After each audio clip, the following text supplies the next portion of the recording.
Good morning. कैसे हो आप लोग बच्चों? आज आपका तीसरा चैप्टर मानव जनन ह्यूमन रिप्रोडक्शन के बारे में हम चर्चा करेंगे। जैसा कि आप लोगों को मालूम है कि मानव जनन बहुत ही इम्पोर्टेंट ये चैप्टर है परीक्षा की दृष्टि से। इससे बहुत सारे क्वेश्चन परीक्षा में पूछे जाते हैं, तो आज हम इसी के बारे में चर्चा करेंगे। बहुत छोटा सा वीडियो है, इसको आप लोग ध्यान से सुनिएगा। बच्चों, जनन जिसे हम प्रजनन भी बोलते हैं, इसकी परिभाषा पहले समझ लेते हैं कि प्रजनन है क्या। परिभाषा समझने से पहले थोड़ा सा बेसिक चीज़ें जान लेते हैं कि बच्चों जानते हो सभी सजीवों का प्रमुख लक्षण क्या होता है। आपको पिछले कक्षाओं में बताया गया है। सभी सजीवों का प्रमुख लक्षण, सजीवों के जो विशेष लक्षण होते हैं जिसमें इसमें उनका वृद्धि और विकास, ठीक है, पोषण, श्वसन क्रिया, उत्सर्जन क्रिया, ये सब सजीवों के लक्षण हैं। सजीव में श्वसन होता है, पोषण होता है, सजीव में उत्सर्जन होता है, सजीव में वृद्धि और विकास होती है। इसके अलावा सजीव में उत्तेजनशीलता भी रहती है, आदि आदि अनेक लक्षण हैं जिसको आप लोग पढ़ चुके हैं। इसी लक्षणों में से सजीवों का एक सबसे प्रमुख लक्षण है प्रजनन। बिना प्रजनन के सजीवों के सभी लक्षण यानी कि सजीव वो अधूरे हैं। ये सबसे प्रमुख लक्षण है प्रजनन। समझ रहे हैं ना? तो प्रजनन एक बहुत ही लक्षण है, इसी पर पूरा आज चैप्टर है। तो बच्चों, ये आप जानते हैं कि इस पृथ्वी पर बहुत सारे जीवधारी हैं और जीवधारियों की बहुत सारी किस्में हैं और प्रत्येक किस्म को एक जीव जाति बोलते हैं। स्पीसीज एक छोटी सी जात, सबसे छोटी इकाई है, वर्गीकरण की सबसे छोटी इकाई है, जिसे जाति स्पीसीज बोलते हैं प्रत्येक किस्म को। जैसे मानव एक जाति है, ठीक है। ऐसा नहीं कि जो हमारे समाज में कई जातियों में बांटा गया है, ब्राह्मण, क्षत्रिय, लोहार, कुम्हार, विश्वकर्मा, कुशवाहा, यादव, पंडित, ये जातियां नहीं, मानव जाति है पूरे विश्व में। चाहे वो किसी भी देश के हो, America, England, Britain, Bharat, France, Japan, Australia, ये सब पूरे जो भी जहाँ मानव पाए जाएंगे वो एक जाति है। उसी तरह से गाय की एक जाति, कुत्तों की एक जाति है। बायोलॉजिकली ये जाति होती है। तो बच्चों, प्रत्येक जो जीव जाति होती है के अपने बहुत सारे अपने से एक लक्षण मिलते जुलते हैं, ठीक है। और उन्हीं लक्षणों में से एक प्रजनन का लक्षण है जो सभी जातियों के अपने अपने मिलते जुलते हैं, लक्षण सबके एक जैसे होते हैं। तो प्रत्येक जीवधारी के विषय में कुछ महत्वपूर्ण बातें हैं, जैसे कि कोई भी जाति जो भी होते हैं जीवधारी, वो किसी न किसी एक जीव जाति के सदस्य होते हैं, ठीक। और दूसरा है ये, हमने जैसे बताया कि प्रजनन, जानते हैं बच्चों कि कोई भी सजीव अमर नहीं होता, वह नश्वर और मरणशील होता है और उसकी एक निश्चित अवधि होती है, यानी कि एक उम्र के बाद उस सजीव की मृत्यु हो जाती है और पृथ्वी पर से उस सजीव का अस्तित्व समाप्त हो जाता है। लेकिन उस जाति का अस्तित्व समाप्त नहीं होता। उस जाति में निरंतर अविरल लगातार जनन के माध्यम से उसकी जाति निरंतर बनी रहती है। और यह क्यों होता है, किस कारण से होता है? प्रजनन के कारण से होता है। यदि प्रजनन न हो तो जीव जाति आगे भविष्य में जीव जातियाँ बने ही न, समाप्त हो जाए। समझ रहे हैं ना? तो प्रजनन की परिभाषा आप समझ लीजिए कि किसी भी जीव जाति का अपने जैसे संतान उत्पन्न करने की प्रक्रिया को हम जनन या प्रजनन कहते हैं। मतलब सजीवों का संतान उत्पन्न करने की जो प्रक्रिया है उसी को हम जनन प्रजनन या रिप्रोडक्शन कहते हैं। ठीक है, अब बच्चों प्रजनन के कुछ लक्षण हैं। ठीक है, सबसे पहले तो जान लीजिए प्रजनन के लक्षण। अभी तक आपने ये सजीवों के लक्षण, प्रमुख लक्षण प्रजनन को जाना कि सजीवों के प्रमुख लक्षण क्या हैं, प्रजनन है। अब उस प्रजनन के कुछ लक्षण हैं बच्चों। वास्तव में जो ये प्रजनन के लक्षण हैं आपको दिख रहे हैं, ठीक है, ये प्रजनन के लक्षण वास्तव में ये होते हैं एक तरह से तैयारी, ये जो है ये एक तरह से ये तैयारी होती है। प्रजनन, जब कोई भी सजीव अपने मैच्योरिटी पर पहुंचता है, मैच्योर हो जाता है अपनी एक उम्र के बाद, तो वो उसमें कुछ न कुछ तैयारियां होती हैं, कुछ वृद्धि होती हैं, कुछ विकास होते हैं। ठीक है, कुछ चीज़ें, नई चीज़ें का निर्माण होता है। तो प्रजनन के जो लक्षण है वास्तव में एक तैयारी है, मैच्योरिटी है। प्रजनन करने योग्य क्या क्या तैयारियां होती हैं सजीवों के अंदर, उनके जनन अंगों में क्या क्या विकास होता है, युग्मकों का निर्माण होता है, डीएनए आदि, प्रोटीन, वसा आदि का निर्माण होता है, यही उनके प्रमुख लक्षण हैं, लक्षण के नाम से। लेकिन हकीकत में ये क्या है, एक तैयारी है अपने नेक्स्ट पीढ़ी को उत्पन्न करने, नेक्स्ट संतान को, अगली संतान को उत्पन्न करने के लिए क्या क्या तैयारियाँ होती हैं, वही लक्षण है। जैसे इसमें प्रमुख है नंबर 1, प्रजनन के समय विभिन्न प्रकार के जैविक अणु, बायोमॉलिक्यूल जो होते हैं, जैसे प्रोटीन, वसा, ठीक है, बहुत सारे ऐसे टिश्यू होते हैं, ऊतक होते हैं, बहुत सारे सेल्स होते हैं जिनका कि निर्माण होता है। ठीक है, दूसरा, प्रजनन काल में जो उनका रिप्रोडक्टिव पीरियड होता है, उस काल में आनुवंशिक पदार्थ, जानते हैं आप, डीएनए, इसी आनुवंशिक पदार्थ डीएनए में पैतृक गुणों के जो लक्षण होते हैं, प्रत्येक गुणों के जो क्वालिटी होती है, उसमें संकेत के रूप में संचित रहते हैं। तो इस डीएनए का द्विगुणन होता है, डप्लीकेशन। डप्लीकेशन मतलब डीएनए से डीएनए का निर्माण की प्रक्रिया डप्लीकेशन कहलाती है। इसी को रेप्लिकेशन भी बोला जाता है।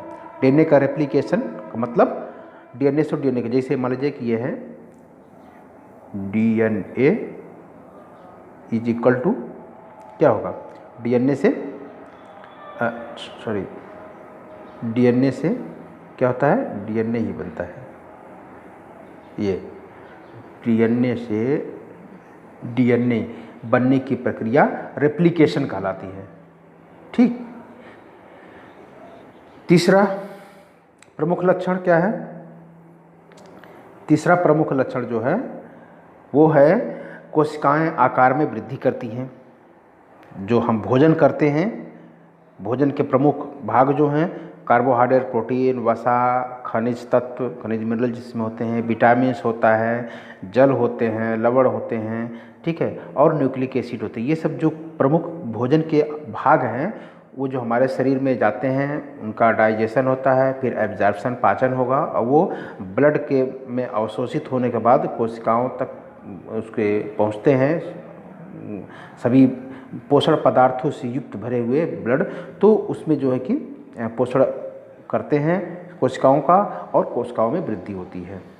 ठीक, चौथा है, अब जब मैच्योर हो जाता है सजीव, कोई परिपक्व हो जाता है, तब उनके जनन अंग, ठीक है, जनन अंग अर्थात जैसे कि मानव के केस में हम पढ़ रहे हैं, तो मानव केस का जनन अंग क्या है, मेल का जनन अंग, नर का जनन अंग टेस्टिस, जिसे हम हिंदी में वृषण बोलते हैं, और मादा जनन अंग यानी फीमेल रिप्रोडक्टिव ऑर्गन ओवरीज, जिसे हम हिंदी में अंडाशय बोलते हैं। इन्हीं अंगों में मेल गैमिट और फीमेल गैमिट का निर्माण होता है। और निर्माण कब होगा, जब उसमें अर्धसूत्री विभाजन होगा, यानी कि स्पर्मेटोजेनेसिस और ओवोजेनेसिस। स्पर्म का फॉर्मेशन किस में होगा, नर में यानी कि मेल में, और फीमेल में क्या होगा, ओवम का निर्माण होगा। तो स्पर्म अर्थात मेल गैमेट के निर्माण होने के लिए अर्धसूत्री विभाजन होगा। उसी तरह से फीमेल में भी, यानी महिलाओं में भी ओवम के निर्माण के लिए उनके जनन अंग ओवरीज में अर्धसूत्री विभाजन होगा और ओवम का निर्माण होगा। ठीक, ये हो गया। प्रजनन के समय युग्मकों का निर्माण होता है, ये इसी टॉपिक बता दिया। लैंगिक जनन के समय निषेचन, फर्टिलाइजेशन की प्रक्रिया होती है, ये बहुत ही इंपॉर्टेंट है। यदि युग्मक बन ही गए, और यदि दोनों युग्मकों का मिलन न हुआ, फ्यूजन न हुआ, संयोजन न हुआ, यानी कि फर्टिलाइजेशन न हुआ, तो नई संतान, नई पीढ़ी के उत्पन्न होने की कोई संभावना ही नहीं है। तो ये सबसे इम्पॉर्टेंट है। मेल गैमेट बन गए अर्धसूत्री विभाजन के बाद, महिलाओं में फिर फीमेल गैमेट बन गए अर्धसूत्री विभाजन के बाद। अब ये दोनों युग्मक जो है, male gamete and female gamete, male gamete that is called sperm और महिलाओं में female gamete that is called ovum, इन दोनों का फर्टिलाइजेशन होगा, निषेचन होगा। कहाँ निषेचन होता, कैसे होता, आगे डिटेल में आप लोग जानेंगे। निषेचन होगा जब दोनों gamete, male gamete female gamete आपस में फ्यूजन करते हैं, संयुग्मन करते हैं, इसी प्रक्रिया को निषेचन कहते हैं। निषेचन की परिभाषा आप लोगों को बताया गया है कई बार, ठीक है। तो अब इसके अलावा जो बहुकोशिकीय मल्टी सेलुलर ऑर्गेनिज्म हैं, उनमें लैंगिक जनन द्वारा जो प्रत्येक नई संतान का प्रारंभ होता है वह किससे होता है, जाइगोट से। जाइगोट कब बनता है, जब male gamete sperm female gamete ovum से निषेचन होगा, फर्टिलाइजेशन होगा, तो वो पहली कोशिका बनेगी जिसे हम जाइगोट कहते हैं, ठीक है। वो अब डिप्लॉयड होगी। मेल गैमेट स्पर्म हैप्लॉयड होता है, फीमेल गैमेट ओवम भी हैप्लॉयड होगा। ये दोनों हैप्लॉयड के साथ जब फर्टिलाइजेशन होगा तो वो जाइगोट, जस्ट जैसे फर्टिलाइजेशन होगा दोनों के न्यूक्लियस आपस में मिलेंगे, वह जाइगोट कहा जाएगा। वह डिप्लॉयड होगा, 2n डिप्लॉयड होगा। हैप्लॉयड हैप्लॉयड के मिलने से डिप्लॉयड बनता है। तो पहली कोशिका हो जाती है जाइगोट। अब जाइगोट धीरे धीरे उसमें सेल का क्लीवेज होगा, यानी कि उसमें विभाजन होगा, कोशिकाओं का विभाजन होगा, धीरे धीरे परिवर्धन होगा और यानी कि डेवलपमेंट, और वह फिर जाइगोट क्या होता है, भ्रूण एम्ब्रियो बना लेता है, ठीक है। तो इस तरह से जाइगोट से शुरू होता है मानव का इतिहास, जन्म और अगले पीढ़ी के जाइगोट बनने तक का एक व्यक्तिगत पर्सनल लाइफ साइकिल होता है। तो समझ गए ना बच्चों, क्या होता है ह्यूमन लाइफ साइकिल, मानव का जीवन चक्र क्या होता है। एक पीढ़ी के जाइगोट से ले करके अगली पीढ़ी के जाइगोट बनने तक की अवधि जो है उसी को व्यक्तिगत जीव का जीवन चक्र कहते हैं, ठीक है। वास्तव में बच्चों जो मानव, अब मानव की कैसे पढ़े तो मानव को ही समझिए, मानव का जो जन्म होता है इस जहां में, ठीक है, जब उनका जन्म होता है, हकीकत वो होता है जो हम लोग बर्थडे मनाते हैं पैदा होने के बाद, डिलीवरी के बाद, माँ के गर्भ से जब डिलीवरी होती है 9 महीने के बाद, तो वो हम जन्मदिन मनाते हैं। लेकिन बायोलॉजिकली उस व्यक्ति का, उस भ्रूण का जन्म 9 महीने पहले ही हो चुका रहता है। इस जहां में, इस ब्रह्मांड में, इस जहां में किसी भी जीव का अस्तित्व 9 महीने पहले तब हुआ रहता है जब मेल गैमेट फीमेल गैमेट का फ्यूजन होता है, निषेचन हो जाता है और वो जाइगोट बनता है, वो जन्म हो चुका रहता है। तो असली जन्म तो कोई नहीं जान सकता, कोई भी ज्योतिषी या कोई भी नहीं बता सकता कि असली जन्म कब हुआ। असली दिन, पर्टिकुलर दिन तो निर्धारित किया जा सकता है, लेकिन पर्टिकुलर टाइम, जो घंटा मिनट समय होता है, उसको कोई नहीं बता सकता। तो हमारा जन्म इस जहां में, हमारा अस्तित्व इस ब्रह्मांड में, इस भूलोक पर कब हुआ है, ये जो सेकंड बर्थ हमारा होता है, माँ के गर्भ से बाहर निकल जो पदार्पण होता है, धरती पर पदार्पण, वो सेकंड बर्थ है, दूसरा जन्म होता है हमारा। लेकिन पहला जन्म हमारा 9 महीने पहले ही हो चुका रहता है। तो उसी से शुरू होता है लाइफ, जीवन चक्र का पहला शुरुआत होता है जाइगोट बनने।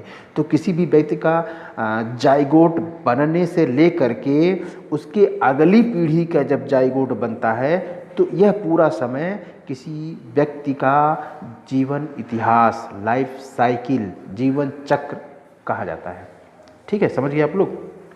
अब बच्चों जो जाइगोट बनता है उससे, उसी से जाइगोट से ही प्रारंभ होकर नई संतान शरीर की का निर्माण होता है।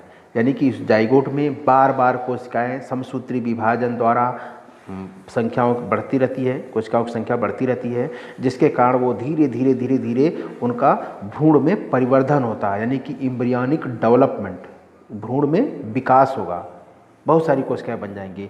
और धीरे धीरे जब बहुत सारी कोशिकाएं बनती है तो उनमें डिफ्रेंसिएशन होता है, कोशिकाओं में विभेदीकरण होता है, यानी कौन से किस कोशिका से कौन से ऊतक बनेंगे, ठीक है, और कई ऊतकों से कौन कौन से अंग बनेंगे, यही होता है डिफ्रेंसिएशन। भ्रूणी परिवर्धन एम्ब्रियोनिक डेवलपमेंट के दौरान बहुत सारी कोशिकाएं समसूत्री विभाजन से बनती हैं। उन्हीं कोशिकाओं से विभिन्न प्रकार के ऊतक और अंगों का निर्माण होना क्या कहलाता है? डिफ्रेंशिएशन ऑफ सेल, कोशिकाओं का विभेदीकरण, यानी कि कौन से ऊतक और कौन से अंग का विकास होगा। ठीक है, इसके बारे में आप डिटेल में आगे पढ़ेंगे कि कैसे कैसे अंगों और ऊतकों का विकास होता है, निर्माण होता है। अब बच्चों, जब ये पूरी तरह से पूरा डिफ्रेंशिएशन भ्रूणी विकास हो जाएगा तो एक संतान अपने पैतृक लक्षणों, पैतृक शरीर के समान पूर्ण शरीर का निर्माण हो जाता है। परंतु वो क्या होता है? शरीर माप में, आकार में छोटा होता है। ठीक है, और अपने मैच्योर अवस्था में आने पर उनका सेकंड बर्थ होगा, धरती पर उसका पदार्पण होगा, प्रसव होगा, डिलीवरी के दौरान उसका दूसरा जन्म होता है और वह शिशु के रूप में धरती पर पदार्पण करता है। ठीक है, अब बाद में इसकी जो है कि ग्रोथ होती रहती है, भोजन चलता रहता है, बाकी सजीवों के जो लक्षण है उसमें भोजन होगा, पोषण प्रक्रिया होगी और वृद्धि विकास होगा, श्वसन होगा, उत्सर्जन होगा, उत्तेजनशीलता भी रहेगी। ठीक है, ये सब चलती रहेगी। लेकिन जो प्रमुख लक्षण है प्रजनन, वो जब मैच्योर हो जाएगा वयस्क अवस्था में, तब वो प्रजनन का लक्षण शुरू होगा, दिखता है। तो वृद्धि और विकास के बाद पूरा शरीर वयस्क बन जाता है और यह जो वृद्धि होती है वो किस विभाजन से होती है? समसूत्री विभाजन से होती है, क्योंकि समसूत्री विभाजन से कोशिकाओं की संख्या बढ़ती जाती है और धीरे धीरे पूरा शरीर बढ़ करके वयस्क एडल्ट स्टेज में पहुंच जाता है। ठीक है, तो बच्चों, अब मुझे उम्मीद है कि आप लोग समझ गए होंगे। बाकी अगला टॉपिक ऐसे छोटे छोटे वीडियो के साथ में पेश करता रहूँगा। ध्यान से पढ़िए, जो भी कोई प्रॉब्लम हो पूछिए। Okay, thank you.